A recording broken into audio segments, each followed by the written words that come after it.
ओम श्री सत्य गुरुदेवाय नमः।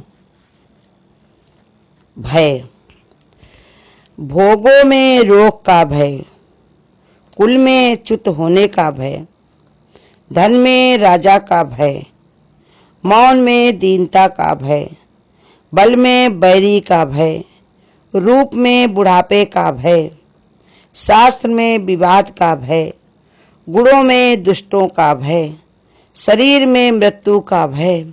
इसी प्रकार संसार की सभी वस्तुओं में मनुष्य को कोई न कोई भय होता है, केवल एक बैराग में कोई भय नहीं होता है। जैसे भगवान ने बता दिया ना 16वें अध्याय में कि भगवान की सात्विक विचार क्या होता है कि सर्वथा भय का अभाव।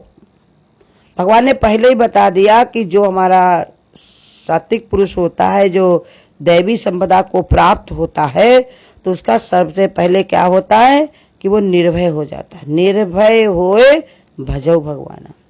भगवान की भक्ति में इतनी शक्ति है कि वो सबको निर्भय बना देती है, कोई भय नहीं रहता। भय किस बात का है? जब स्वयं परमात्मा हमारा अपना साथ में है तो हमें डरने की क्या जरूरत है। तभी बता रहे बैराग, क्योंकि जब तक तुम्हें बैराग नहीं होगा तब तक हमेशा तुमको भय बना रहेगा। कौन कौन से भय? भोगों में रोग का भय, जो भोग भोग रहे हो उनसे रोग होने का भय। सब एक इंसान को पता है कि जितने भी भोग हैं वो सब क्या है? रोग हैं। कोई न कोई दिन वो रोग बन करके आएंगे। इसलिए भगवान ने बताया कि भोगों को भोगो नहीं, प्रसाद की तरह उसका सदुपयोग करो। जैसे प्रसाद होता है, भगवान को चढ़ा दिया जाता है तो वो प्रसाद बन जाता है। ऐसे जितने भी भोग सामग्री है भगवान ने तुमको दी है, वो भगवान की दी हुई समझो। तब उनका तुम्हें भगवान ने बताया वो रोग के कारण नहीं बनेंगे। लेकिन इसमें तुम मैं मेरा डाल लेते हो, अहंकार डाल लेते हो, कोई वासना डाल लेते हो, तो वही तुमको कभी न कभी रोग के पास पहुंचा देते हैं। कभी भी गुरु कहते हैं इनमें कभी नीचे विचार नहीं करना चाहिए कि ये सब कुछ हमारा है, सब भगवान का है। जो भी चीज दी हुई है सब भगवान ने हमारे लिए प्रसाद की तरह दी हुई है। लेकिन अगर हम इसी को अपने ही भोगने में लगा लेते, अपने ही बारे में सोचने में, अपने लिए ही सोचते हैं, तो यही हमारे दुख का कारण बनते हैं। कुल में च्युत होने का भय। बहुत ऊंचे कुल वाले जो होते हैं तो उनके घर में ऐसी कोई घटनाएं हो जाती हैं कि जिसके कारण उनको ये भय बना रहता है कि कहीं ऐसा ना हो जाए, हम तो बहुत कुलीन है, कहीं हमारे घर में लड़के बच्चे कहीं ऐसा कोई काम ना कर दें कि हम हंसी के पात्र बनते ही हैं। जो बड़ी बड़ी बातें करते हैं उनको कब भगवान ने कहा धूल चाटनी पड़ जाए, अपनी निगाह झुकानी पड़ जाए, कुछ को नहीं मालूम। जो संत महात्मा होते वो कहते हैं कि बड़ा कौर खा लो पर बड़े बोल ना बोलो। पता नहीं है कब क्या हो सकता है। संत भी कभी असंत बन सकता है, संत भी कब संत बन जाए। तो इसलिए समझा रहे भगवान कि जो बड़े बड़े कुल वाला, आप कुल का विचार ना करो। कुल किसका है? भगवान का। जाते हमारी आत्मा परमेश्वर परिवार, आत्मपुर के रहने वाले करते हम सब प्यार। सबसे प्रेम करो, किसी में अपना अहंकार मत देखो। तो इसलिए भगवान ने बताया जिसको अपने कुल का बहुत ज्यादा ऊंचाई दिखाई पड़ती, बहुत बड़े कुल वाले, बड़े कुलीन हैं, तो भगवान ने कहा उनको भय बना रहता कहीं ऐसा ना हो हमारे घर में ऐसी कोई घटना घट जाए कि हम हंसी का पात्र बने। धन में राजा का भय। किसी के पास इतना धन हो जाए तो कहीं उसको डर लगता कहीं राजा ना हो, राजा ने हमारी जो है प्रॉपर्टी को वो छीन न ले, आक्रमण कर दे। राजा का तो सब कुछ है, हमारे पता चल जाए हमारे धन का तो कहीं हमसे मांग न ले, कहीं उठवा न ले, इसलिए भय बना रहता। मौन में दीनता का भय। जो लोग बिल्कुल चुप रहते हैं तो भगवान उनको बताते हैं कि उनको कहीं दीन लोग ना समझ लें कि इनको कुछ मालूम ही नहीं है, ये हमेशा चुपचाप बैठे रहते, इनको कुछ भी दे दो, तो उनमें इंसान को ये भय बना रहता कि कहीं ऐसा ना हो। भगवान ने बताया कि लोग हमको दीन समझ लें, उनको दीनता समझ में आती है कि कहीं हमको दीन न समझे। इसलिए लोग बोलने के आगे बढ़ते रहते हैं कि हम बोल करके बता देंगे, समझा देंगे। लेकिन दादा भगवान हमारे क्या बताते हैं कि मौन ही तो सौन है, यही सच्चा कहना गहना। ना कुछ करना, ना कुछ बनना, ना गम से घबराना। जब तक तुम मौन हो तब तक भगवान सारे कार्य को कर रहा है। जिस दिन तुमने बोल दिया तो भगवान अपना कार्य बंद कर देगा, तुम्हारे पर जिम्मेदारी हो जाएगी। और तुम कैसे कर पाओगे ये भगवान ने बताया, तुमको सोचना है। बल में बैरी का भय, जो बहुत ताकतवर बनता है तो उसको अपने बैरियों से भय बनता रहता, कहीं और हमसे ज्यादा बली ना कोई हो जाए जो हमको लथेड़ दे, हमको पीछे कर दे, कहीं आगे ना वो निकल जाए। इसलिए और रूप में बुढ़ापे का भय, बहुत रूपवान होते हैं तो क्या उनको बुढ़ापा नहीं आता है? कितने सारे लोग हैं, हीरो हीरोइन लोग हैं, पता नहीं कितनी कितनी बार अपनी सर्जरी करवाते हैं, हंस नहीं पाते, सही से चेहरा अपना सामने ला नहीं पाते, लेकिन क्या कभी बूढ़े नहीं होंगे? कोई न कोई दिन वो भी बूढ़े होंगे, मौत तो उनको भी आएगी। तो इसलिए जिनको रूप को अपना देखा करते हैं, रूप के पागल बने रहते हैं, तो उनको भी एक भय बना रहता, किसका? बुढ़ापे का। और शास्त्र में विवाद का भय, जो शास्त्रीय लोग होते हैं, शास्त्रार्थ करते हैं जो लोग, तो उनको ये रहता कहीं ऐसा ना हो हमसे भी ज्यादा कोई शास्त्रार्थ करने वाला हो, वो हमारे सामने आ जाए, हमको हरा दे, तो हम कैसे बर्दाश्त कर पाएंगे। जैसे शंकराचार्य का बताया कि शंकराचार्य जो बहुत बड़े शास्त्र थे, शास्त्र मतलब करते थे बहुत। एक बार क्या हुआ, तरह तरह से लोग आते थे, शास्त्र में सब हार हार के चले जाते थे। एक बार एक जो उन्हें बहुत बड़े ज्ञाता थे, उनसे इन्होंने शास्त्र करना शुरू किया, करते रहे। उनकी पत्नी भी बहुत ही ज्ञानी थी, तो भाई करना शुरू किया। जब करते रहे तो बहुत देर हो गई। अब देखा कि वो पत्नी भी उनकी बैठी हुई थी वहीं पर, जिससे ये शास्त्र कर रहे थे, वो भी वहां पर बैठी थी। उसने देखा कि हमारे पति जो है अब लगता इसमें हार जाएंगे।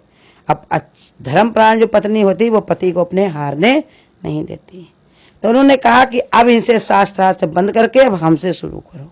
अब ये तो भी जो शंकराचार्य थे वो तो हमेशा ज्ञान में उत्तीर्ण रहते, शास्त्रों में थे, इसलिए उन्होंने कहा ठीक है उनको जाने दो, हम आपसे कर लेते हैं। तो पत्नी ने उनके कहा कि बताओ कि जब पति और पत्नी साथ में होते तो कैसा महसूस होता है। आप कैसे ये बताते शंकराचार्य जी, क्योंकि उनकी शादी ही नहीं हुई थी। इसलिए उन्होंने कहा ठीक है, एक बार तुमने शास्त्र को रोक करके अपनी तरफ तुम आगे बढ़ी कि अपने पति से नहीं कहा हमसे शास्त्रार्थ करो। अब हम आपसे 1 साल का समय मांगते हैं, जो हम इसका उत्तर आपको दे देंगे। तो पत्नी ने कहा ठीक है, चलो तुम 1 साल बाद दे देना, लेकिन उत्तर आपको देना पड़ेगा, तभी हम आपको मानेंगे कि सही शास्त्र आपको आता है। सब शास्त्र आपको आते हैं, गृहस्थ का शास्त्र आपको हमको बताना है। शंकराचार्य भाई अपने कुटिया में लौट आए, बड़ा चिंता में हो गए, कैसे पता करें कैसे पता करें।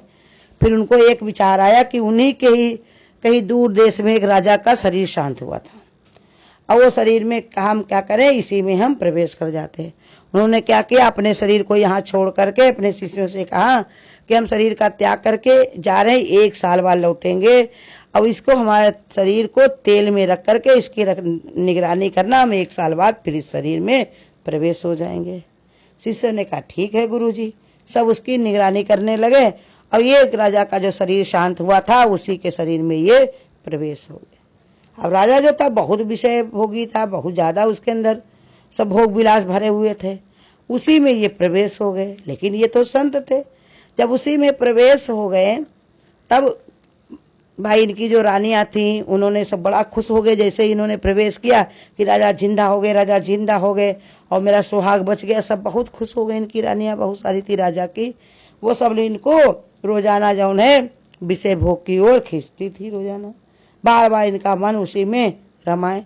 लेकिन जब विचार करें कि पहले राजा तो ऐसे नहीं थे, जो भगवान की भक्ति में रमे रहते, अपने में ही खोए रहते, आज क्या हो गया। सब जब बहुत इन पर दबाव डाली तो एक दिन मन में इनके आया भी कि देखो जिसकी हम खोज करने के लिए आए कि पति पत्नी संग में होते तो कैसा उनको खुशी होती, आनंद होता है, यही बताने के लिए तो एक पत्नी का संग उन्होंने किया।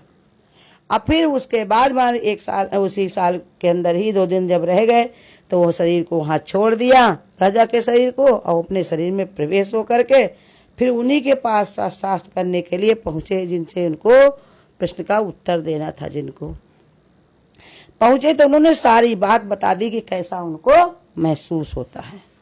उन पत्नी ने कहा कि ठीक है, तुमने हमको सब कुछ सही से बता दिया, लेकिन इसके लिए भी तुमको विषय भोग में जाना पड़ा। इसलिए समझा रहे कि जो शास्त्र का ज्ञाता होता है, जो शास्त्र में बड़ा अपने को बड़ा मानता है, तो उसको ये भय रहता कहीं हमसे भी ज्यादा कोई साथ साथ करने वाला हमको ना मिल जाए, हमको भी कहीं नीचा ना देखना पड़े। इसलिए उनको हमेशा ये डर रहता है, विवाद का भय रहता है। गुणों में दुष्टों का भय, जिसके अंदर गुण बहुत रहते हैं, अच्छे से अच्छे गुण रहते हैं, लेकिन अगर दुष्टों का संग मिल जाए, कहीं ऐसा ना हो कि वो अवगुणों में चले जाएं। संगत से गुण उपजे, संगत से गुण जाएं। कहते इसलिए जो होता है गुणों वाला जो होता है, वो डरा करता कोई ऐसा दुष्ट ना मिल जाए जो हमारे गुणों को हमारे अंदर से जो है बाहर निकाल के अवगुणों को भर दे। शरीर में मृत्यु का भय, इंसान जब तक जिंदा रहता है तो उसको सबसे बड़ा भय कैसा लगता है कि हमारा कब शरीर छूट जाए, मृत्यु का भय नहीं बना रहता। इसी प्रकार संसार को सभी वस्तुओं में मनुष्य को कोई न कोई भय जरूर रहता है, केवल वैराग में कोई भय नहीं लगता। का जिसके अंदर वैराग हो गया, भगवान की भक्ति हो गई, प्रीतम से प्रेम हो गया, तो फिर उसको कोई भय नहीं रहता। वो जानता छोड़ने वाली चीज से हम क्यों विचार करें। कभी गुरु कहते थे विष्ठा जो होती है, तुम विष्ठा को जब बाहर शरीर से निकालते हो कि तुम उसकी तरफ बढ़ते हो कि उसको पीछे छोड़ते हो। ऐसे ही संसार की जितनी भी चीजें हैं ये सब कौआ के विष्ठा के बराबर हैं। जो भगवान का भक्त बन जाता, प्रीतम से प्रेम करता है, परमात्मा में जो रम जाता है, तो वो भगवान ने कहा बैरागी त्यागी होता, उसको कोई भय नहीं रहता।